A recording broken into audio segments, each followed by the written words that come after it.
Hi, I'm Dr. Broussard with the Waggin Trained Veterinary Clinic. In today's segment, we're going to discuss microchipping in cats.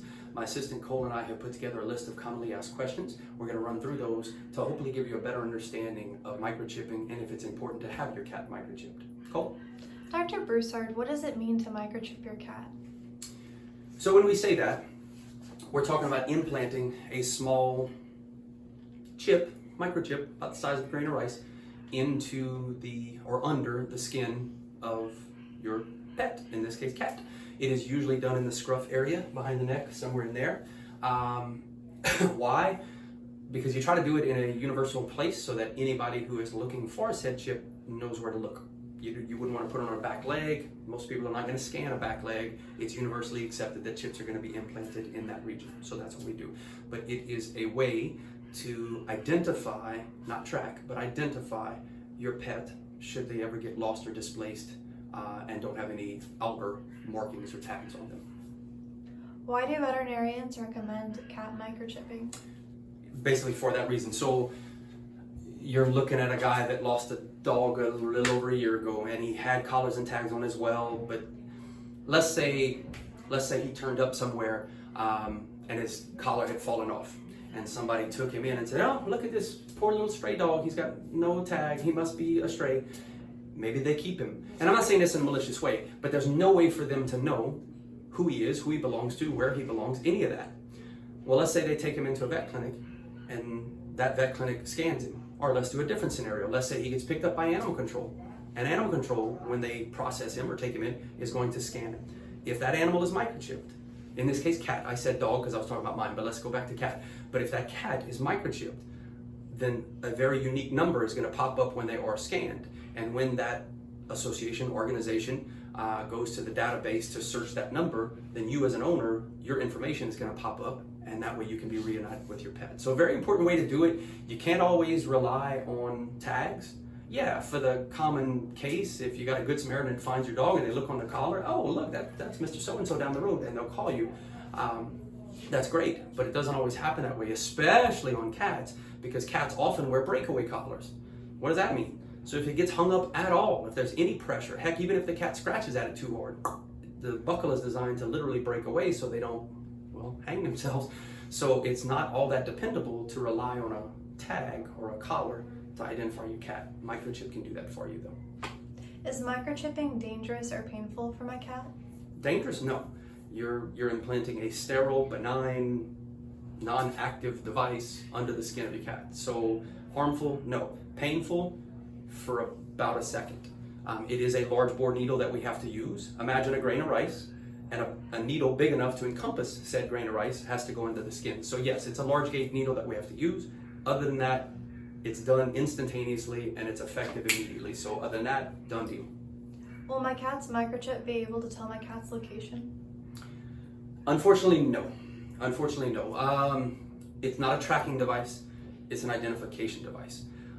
One other point to make here, if you have your cat microchipped and you don't ever register that microchip number with your information, it's just a chip. It's just a number. It's not attached to anything, any individual, no phone numbers, no anything. So I can't stress how it's useless, it's worthless if you don't register your information with that chip number.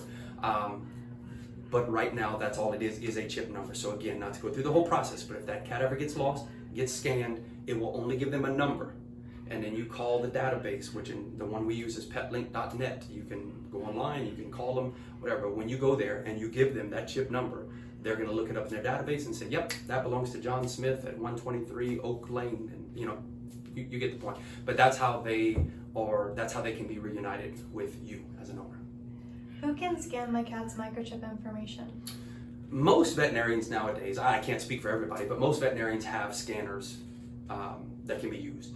Also, I would tell you that most chips now, or scanners, or universal readers.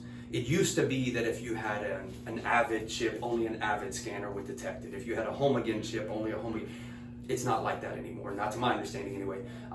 The reader that I have would detect all of the major makes and manufacturers of chips. And to go back to the root of the question, who has them? Most veterinarians should, and definitely every animal control organization should and would. I suspect, I cannot even begin to imagine why they wouldn't, because that's the whole point of why they exist, is to try to find dogs owners.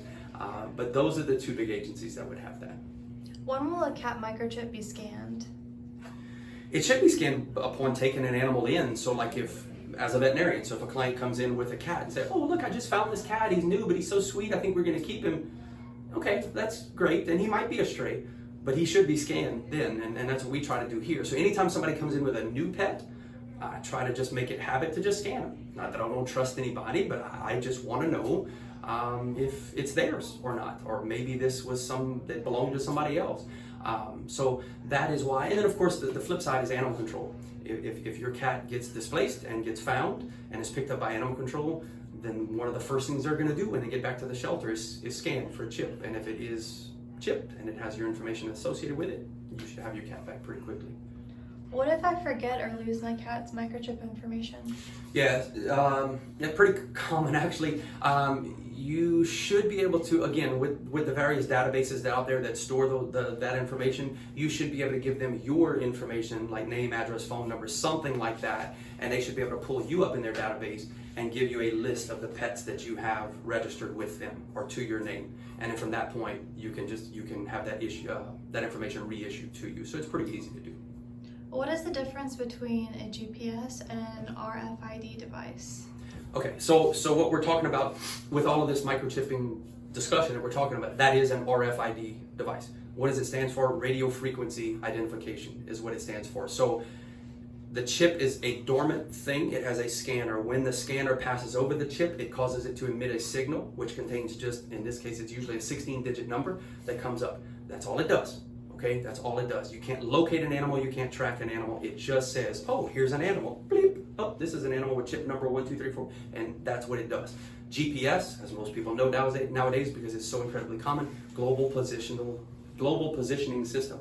So whatever GPS device, it is constantly, but it is emitting a signal that is detected by GPS satellites and then sent down to another handheld device or some sort of a tracking device to where you can actually locate and pinpoint the location of a dog. They are completely different technologies. I wish they were one and the same, but in order for a microchip to serve as a GPS, it would have to have a constant power supply to it to continually emit a signal. How are you going to do that?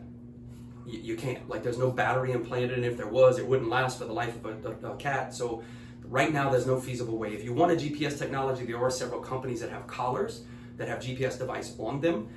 They do have to be recharged every so often, but that technology does exist. So, okay.